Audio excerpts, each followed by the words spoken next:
del tema del agua, la importancia del petróleo, la importancia de los recursos naturales para asegurar un futuro pues mejor para las mayorías de este país. En ese sentido, pues vamos a darle la palabra a Mario Benítez, con el que concluiría esta exposición, y después pasaríamos a preguntas y respuestas.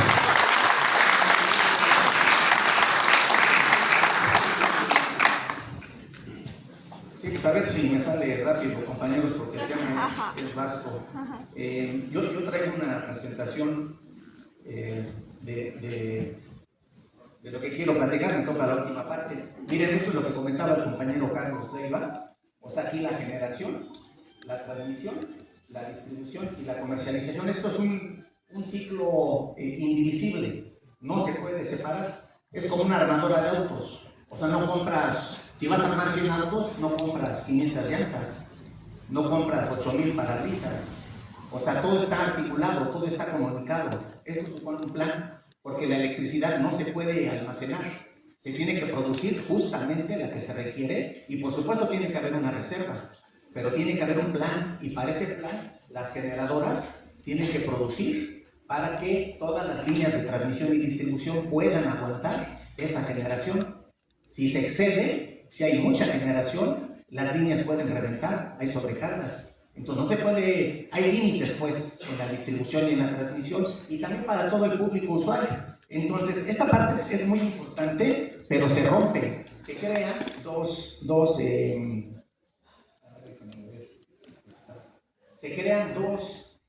con los gobiernos neoliberales se crean dos instancias que rompen con esta indivisibilidad. Una es la Comisión Reguladora de Energía, que se encargó de dar permisos, de los que comenta Carlos, permisos para que privados puedan generar. En el año de 1994 teníamos nosotros solo 55 permisos de generación. Para el año 2017 son 1,407 permisos, o sea, 1,407 empresas privadas que generan y saturan las redes de transmisión. Si esto continúa, van a ser cerca de, digamos, aproximadamente 2,200 permisos de generación, y entonces sacan a CFE de la generación, se apropian de todo esto. Eso hace la Comisión Reguladora de Energía, y el CENACE, el Centro Nacional de Control de Energía, es el que regula el mercado.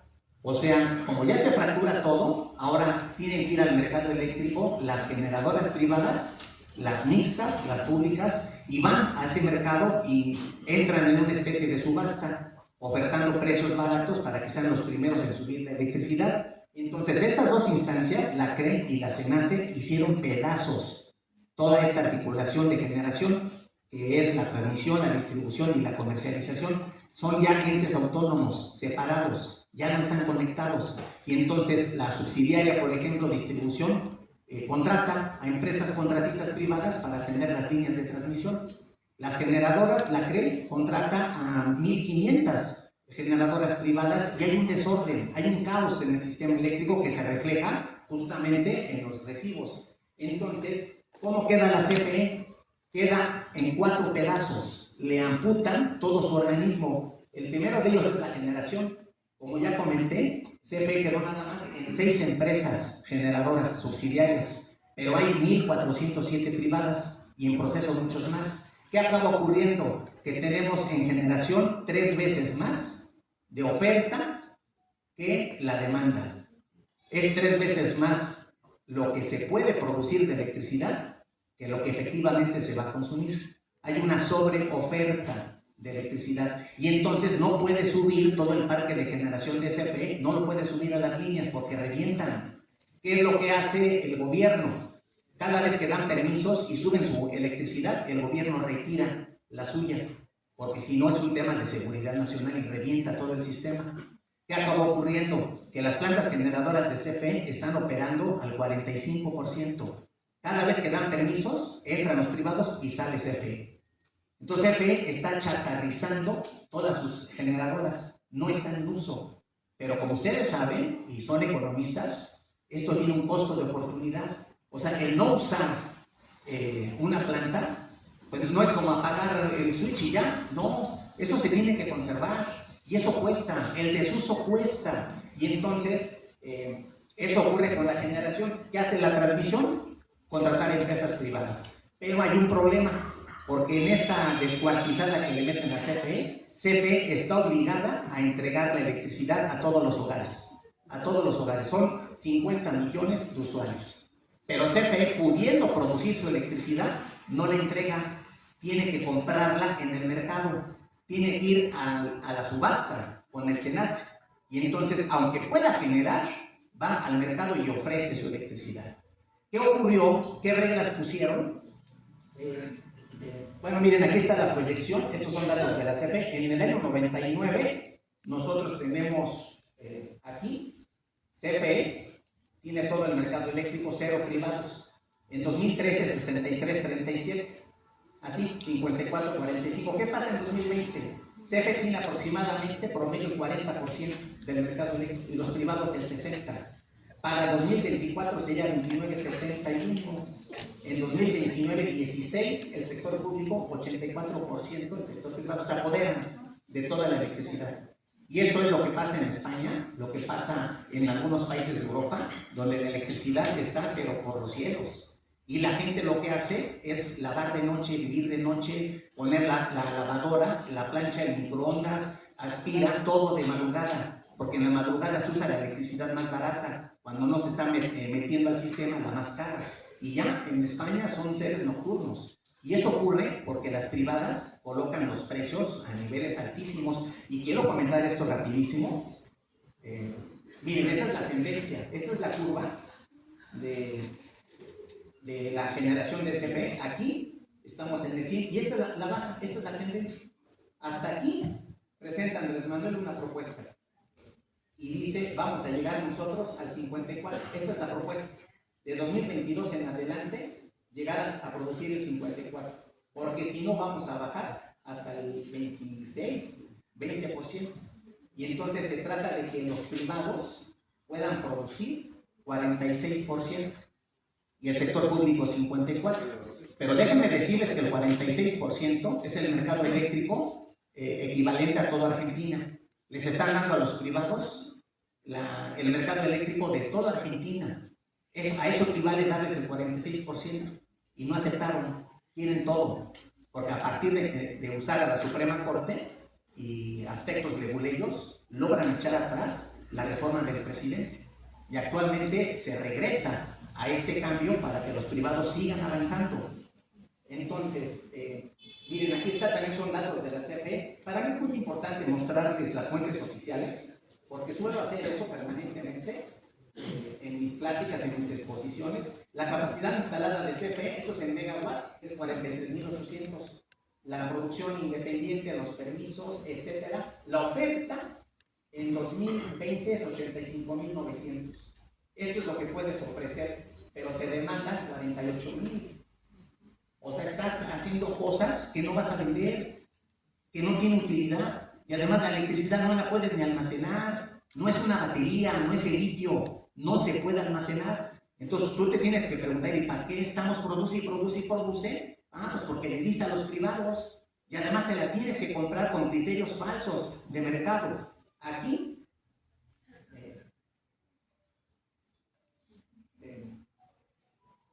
también con los datos de CFE, el despacho no refleja los costos reales de generación, porque como ustedes saben también, en los costos, en la tabla de costos hay costos fijos y costos variables. En el caso de la electricidad, metieron estrictamente el costo variable.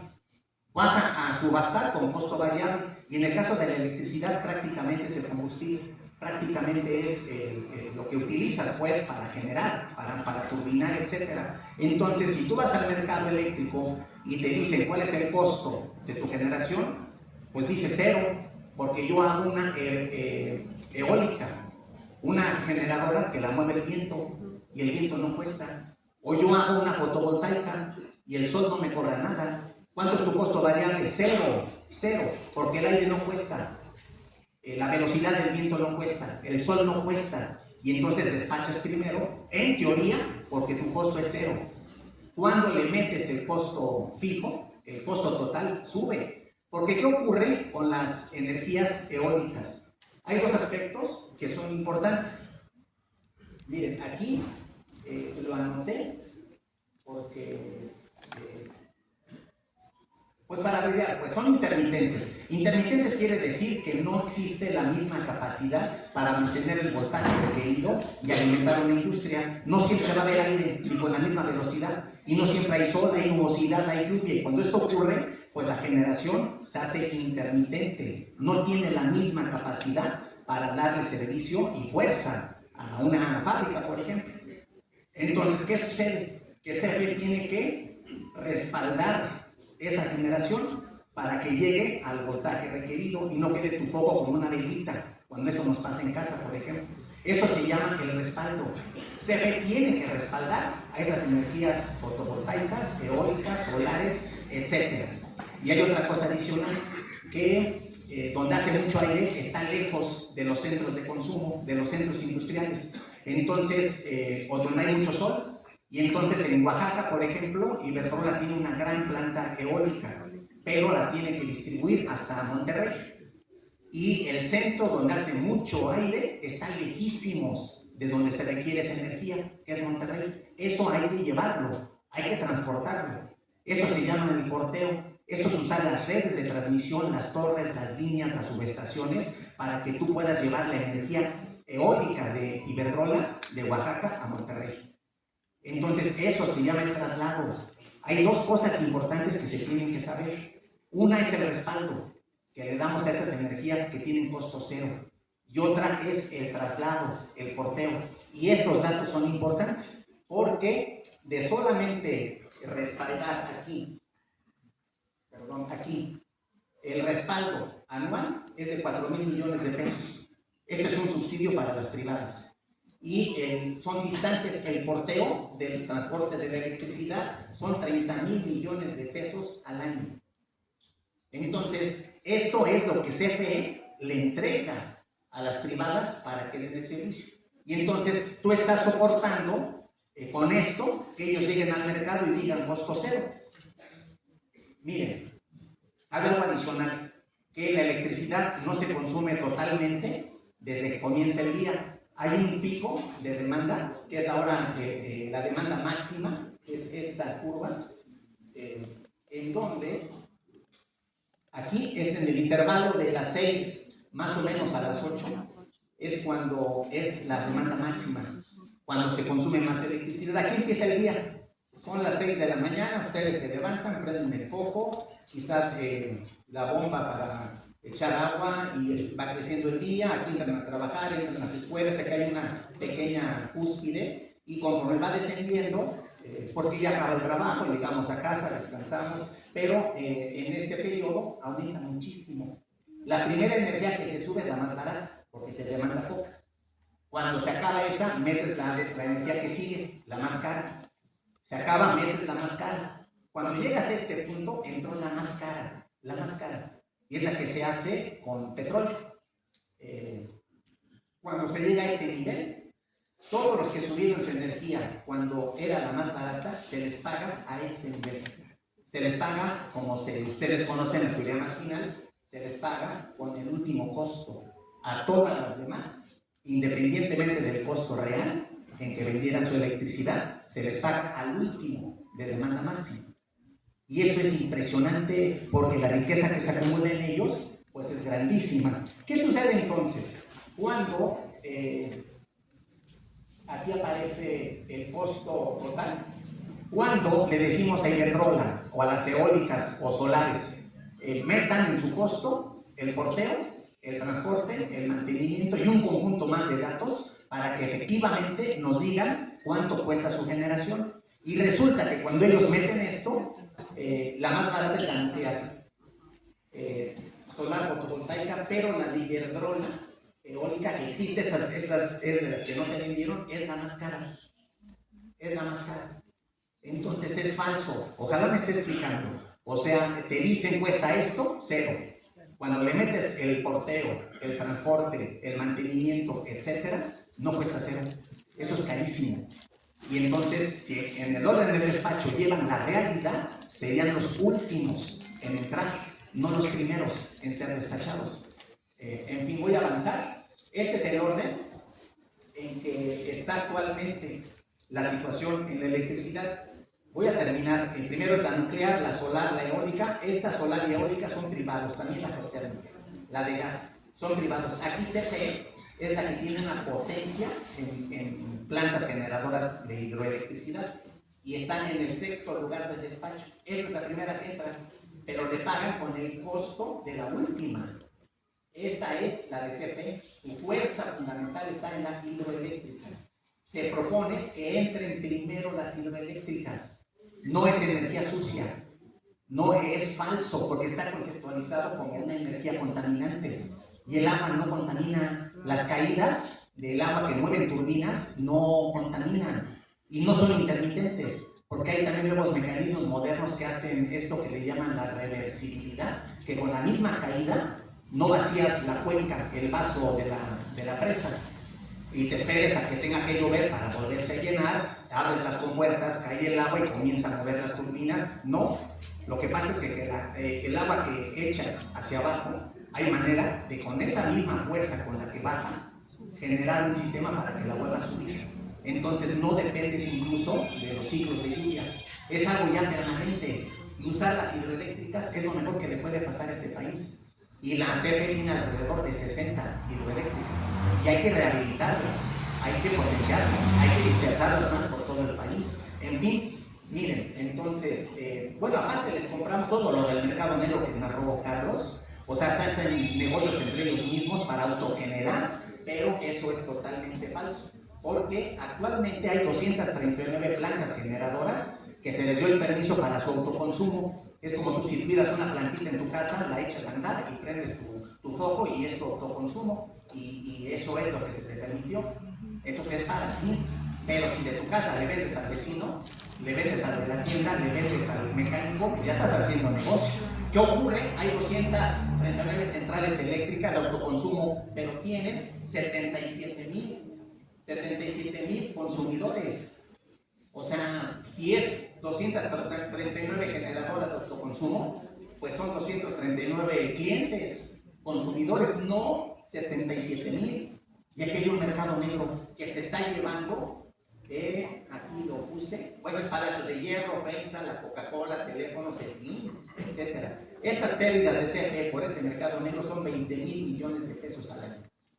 Aumenten el porteo, aumenten el respaldo y todos los subsidios. Estás dándole a tu enemigo todo para que te den la madre, para que CFE pierda en un mercado falso totalmente. Entonces, ¿qué es lo que estamos nosotros, perdón por la palabra, qué es lo que estamos solicitando nosotros? Bueno, por último, este es otro cuento chino, que trajeron los privados, porque aquí no había inversión. Este es otro cuento chino. Miren, el 80% de las plantas de generación que se hicieron en México, privadas, el 80%, resulta que el 50% fue financiado por la banca comercial. Aquí se les prestó. Y esa banca comercial les entregó ahorros de los mexicanos, en particular los fondos de retiro de los trabajadores. Es decir, a los privados, nuestros viejos, les dieron el 50% de su crédito para hacer el negocio aquí. El 30% se hizo con banca de desarrollo. Ahí están nuestros impuestos, en esa banca de desarrollo. Digo, son economistas, ustedes lo saben. El 15% son proyectos de inversión, que también son recursos que se generan en México. Y solo el 5% trajeron los privados extranjeros a México. Solo el 5%. Entonces, con este conjunto de datos, y lo que platica tanto Ricardo como Carlos, yo les quiero decir, tenemos que recuperar el sector eléctrico.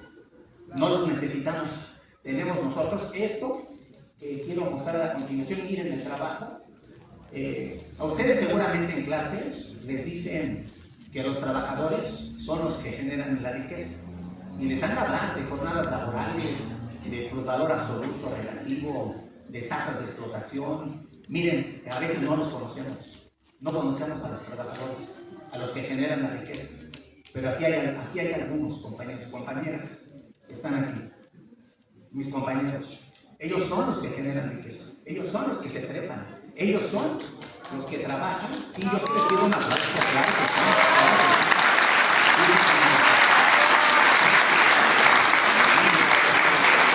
sí. Hay que rifarse en las líneas, hay que rifarse.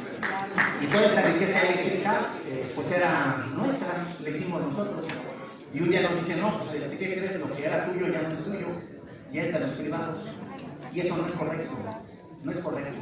¿Cuál es nuestra exigencia? Que regrese a manos públicas todo el sector eléctrico, todo. Que regrese a luz y fuerza a la zona centro. Costaba antes 28,000 millones de pesos para atender la zona centro.